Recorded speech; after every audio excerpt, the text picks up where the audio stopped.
بسم اللہ الرحمن الرحیم۔ دوگنی تنخواہ اور عرب ملک کا بادشاہ۔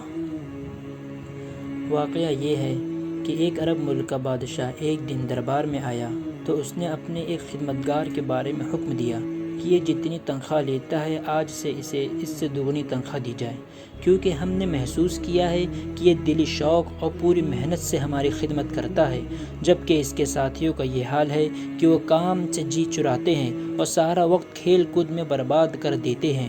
اس وقت بادشاہ کے دربار میں ایک دانا شخص بھی موجود تھا جو ہر بات کی اصلیت اچھی طرح سمجھتا تھا۔ اس نے بادشاہ کی زبان سے یہ بات سنی تو اس پر بے خودی طاری ہو گئی۔ اس نے ایک نعرہ بلند کیا۔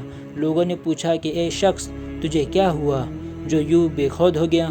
دانا شخص نے جواب دیا، میری یہ حالت یہ سوچ کر ہوئی کہ اللہ پاک بھی اپنے بندوں کے درجے اسی طرح مقرر کرتا ہے جس طرح ہمارے بادشاہ نے اپنے خدمتگاروں کے درجے مقرر کیے ہیں۔ جو اپنے کام میں مستعد تھا اسے ترقی دی اور جو غافل اور کامل تھا انہیں نظر انداز کر دیا۔ بس یوں ہی جو خدا کی اطاعت گزار ہے انعام پائیں گے، جو غافل ہیں محروم رہیں گے۔